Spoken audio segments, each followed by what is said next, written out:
fairly technical bite right now. We're very close to shore, maybe 100 feet offshore, and 16, 17 feet of water. The fish are kind of stacked between maybe 12 and 20 feet of water.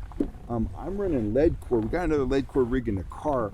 Tom's running conventional top lining gear. We're trying to play with some weight on his line to get the right depth. When I get in front of these fish, I've had no problem hooking them on a small orange fly. Right there, fish on, right there. We're in 22 feet of water. That was 12 feet down. I only got one line in the water, so I'm going to turn inshore and fight this fish and let Tom continue with the troll. Right there. But see the marks? Catch the fish. It's running right at me now. Stay here in 14 feet of water. Just keep the line tight.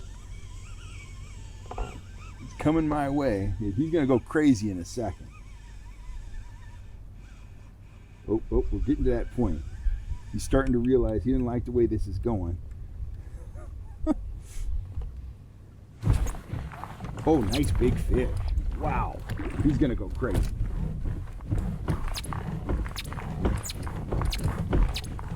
Oh, that's a big fish.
Right there.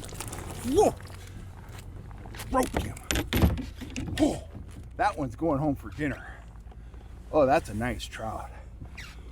Whew. Guys, that is just an incredible Eagle Lake rainbow. He jumped all over that, 12 feet deep, right near shore. Was marking some fish. I played with the depth, got it dialed in, and that's the reward right there. That's what you come to Eagle Lake for, and that's why you pull trolling flies.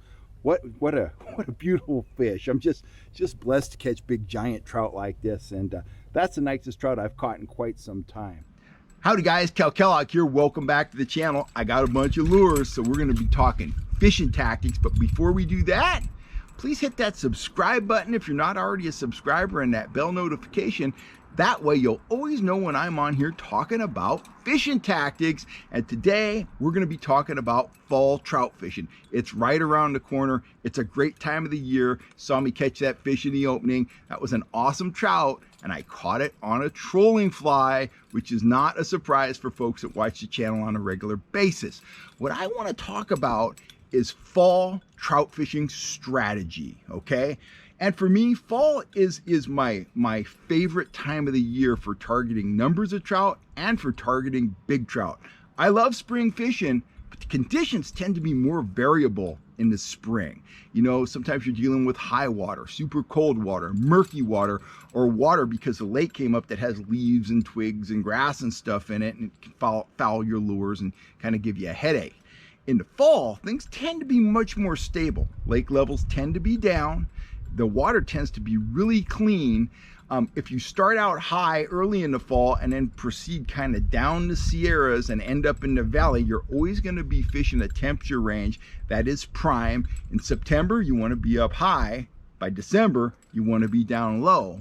And the thing I like most about fall trout fishing is the fact that the trout are really, really aggressive. On an instinctive level, they know they got to put on the feeding bag. Winter is coming, they got to stock up for it, and that makes them ready strikers. And it means you can really narrow down your lure and your tactics selection, so to speak, and be really effective out on the water, okay? Fall is not the time typically for finesse tactics. It's the time for power fishing, and that's what we're going to talk about today. We're going to talk about my systematic approach to catching fish during the fall.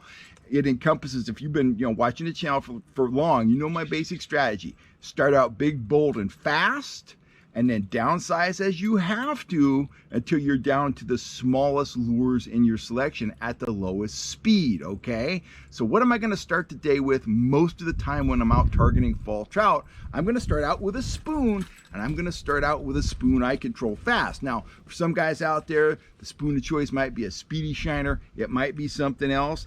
I am reaching for either my speed spoon right there, which if you haven't tried these and you're a Speedy Shiner guy, I challenge you to give these a try. It is a better lure than a Speedy Shiner. Bold statement, try them out. It's true, they're better. Enough said. Number one speed trolling spoon for me is my speed spoon, and number two is my Cripple Minnow, my rolling spoon right there. I'm gonna pull those fast, anywhere from about 2.7 all the way up to 3.5 miles an hour. I'm gonna cover water first thing in the morning, and I'm typically gonna pop some fish on those lures. The bite may hold up all day, or it may not, but I'm gonna cover ground. I'm gonna identify areas that are holding fish. Maybe I'll catch fish. If that bite continues, I won't change lures all day long. If the bite slows down or I can't get them to go on the super aggressive stuff, I'm gonna drop down in the speed spectrum, and I'm gonna bust out a standard trigger spoon, and I'm gonna pull that lure anywhere from 2.3 to 2.8.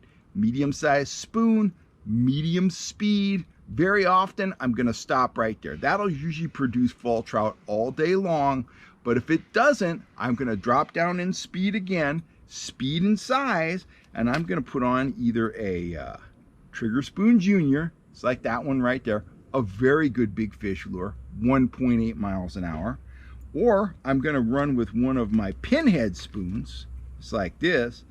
This one has a broader speed range than the Trigger Spoon Junior.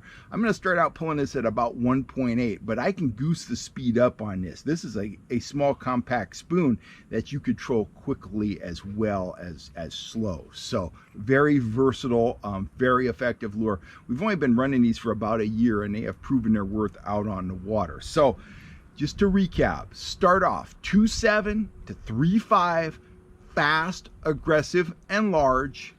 If that works and it stops working, or if it doesn't work but you identify some areas that are holding fish, drop down in speed, 2.3 to about 2.8, put on that standard trigger spoon, and you should be yelling fish on. If that doesn't work, go down in speed one more time, target speed 1.8, put on the Trigger Spoon Junior or the Pinhead, and that's about as finesse as I'm gonna go on the artificial lure side. Now, those are my spoons. So that's one rod. If I'm by myself, I'm gonna be running 2 rods. If I got clients or I'm with a buddy, I'm gonna be running 3 or 4 rods. So I'm gonna have a spoon on one rod. You know what's coming. You know what's gonna be on my other rod. I'm gonna be pulling some sort of trolling fly. And conventional wisdom back in the day was that you gotta troll flies slow. Absolutely not true. You could pull flies slowly, you could pull them at medium speeds, and you could pull them very, very fast. This is one of my metalheads here. I'll start trolling this thing anywhere, right around 1.8 miles an hour. I'll take it all the way up to 3 miles an hour, no problem, and I'll catch fish across that entire speed range. So that's one of my favorite fall flies. That's one of my favorite flies overall, is the metalhead. I won't be afraid to pull one of my classic flies either.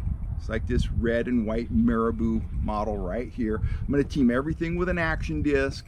But you know, my classic flies, I'll be trolling these anywhere from about 1.8 to about 2.2 most of the time. That's the sweet spot for these. They have exceptional action. They're the perfect size, absolutely deadly. Fish don't see them as often as they see spoons, and that is part of the benefit to pulling flies, and that's why flies produce a lot of the really, really big trout that I catch. Now, if you're at a lake that has some real monsters in it, some big trout, let's say we're up at Elminor, well, heck, I'm gonna bust out, you know, this is the broken back Rapala of flies. This is one of my broken back trolling flies. Look how big that thing is. I'm trying to get a grip on it here. This is just a big, substantial, double hook, jointed fly. If you're looking to go big at a lake that has really big trout, it's hard to beat one of these flies. Exceptional action. It's something they haven't seen before, and if they're ready to go, they will jump all over it. Speed range on this, anywhere from about 1.8 all the way up to 2.7, 2.8, maybe even 3 miles an hour. Check it aside of the boat. If it looks good to you, it looks good to the trout, get that on, get it wet, and get your fish on. I'm high on flies. I've always been high on flies. Over the last 3 years, I can't even count the number of fish in excess of 6, 7, 8 pounds that we've caught on flies. Last year, biggest trout on the guide boat. We got that fish on a metalhead, just like this. Well, basically like this. It was a pink and white metalhead. 13 pounds, 6 ounces. Enough said, if you're not pulling flies, you're not catching as many big fish as you should be. Get in on the fly trolling revolution. You know where to find them, fishhuntshoot.com. Full selections of everything. I wouldn't be pulling those juniors in the fall. I'd be going with the big boys. I'd be going with my classics, the metalheads, the broken backs. Show them something that looks substantial. Show them something that they think is going to fill their belly. But what you're going to do with these is you're going to fill their mouth with hooks. Now, let's get to our third presentation. Number 1 was spoons. Number 2 was flies. What the heck are we going to do if we get to the lake and spoons and flies trolled aggressively aren't working? I'm going to cut right to the chase. I'm going to give those fish real meat. I'm going with half a threaded night crawler on a slow death hook, and I'm running it with an attractor. One of these 3 attractors right here. Let me hunt them down right there. I had them sitting in my chair over there by my lemonade. I'm either going to troll that worm with a turbo flasher, just like that, maximum flash, maximum vibration, minimal drag. Wes and I troll these a ton. They are fantastic, and they are absolutely unique to my store. No one else has the turbo flasher, enough said. Second choice is going to be a mini willow leaf dodger, just like that. Very subtle, just has enough action to pull fish in. They spot the worm, they taste it. You might have to play with them a little bit, but when they taste that real worm, it's real hard for them not to just inhale it. Now, with those 2 attractors, the turbo and the mini willow leaf, we don't run these a lot, but we should run these more. This is going to be my third choice this fall. This is a blade that I've been running a ton this summer. It is the Sierra Diamondback. I've been running it a lot for kokanee, flat out deadly for kokanee, but they're flat out deadly for trout when you're trolling worms. It doesn't have that big kick that a traditional dodger has. It has more of a twisting action, unique flash, unique vibration, something the fish haven't encountered very much. Give the fish something novel, give them something they haven't seen and heard before. The chances of you hooking that fish go up quite a bit. If you show the fish something unique, you just have a way better chance of hooking the fish as opposed to something that they see every day. How many times does a trout in a lake see a Seps blade? How many times do they see a 4-inch sling blade? Every day, all day. How often do they see a Sierra Diamondback? Not that often. Maybe you're pulling it, maybe I'm pulling it, maybe Wes is pulling it. That's about it. These aren't in every store in the world, therefore the trout aren't seeing them as often as they're seeing those old standard Dodgers that everybody has in their tackle box. So let's recap, guys. Those are my 3 basic presentations for fall trout. Spoons across the entire speed spectrum, fast to slow, large to small. Flies also across all speed spectrums, anywhere from 1.8 up to and just beyond the 3-mile-an-hour range. Number 1 choice, metalheads. Number 2 choice, my classics. And if you're at a lake that has really big fish, the broken back flies are hard to beat. It's your broken back Rapala in the form of a trolling fly. 3rd choice, cut to the chase. Go nuclear on them when they're playing hard to get. Give them that night crawler. Put on a subtle attractor, something that's going to bring the fish in, something that's going to pique their interest, make them curious, let them taste that worm, and the trout will do the rest. I'm going to be pulling most of that stuff on my classic yellow lead core rods, spooled up with a hybrid rig. Super simple.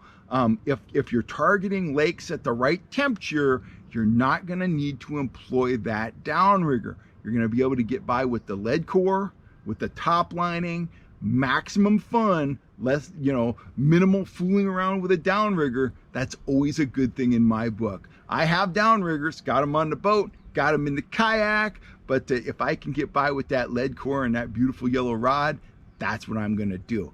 Okay, guys, let's wrap this up. I'm going on and on. I'm Kel Kellogg. I'm out of here for now. Thanks for all the support, and I will see you out on the trout water this fall. Let's get out there and let's yell, fish on. I'll catch you next time right here on YouTube.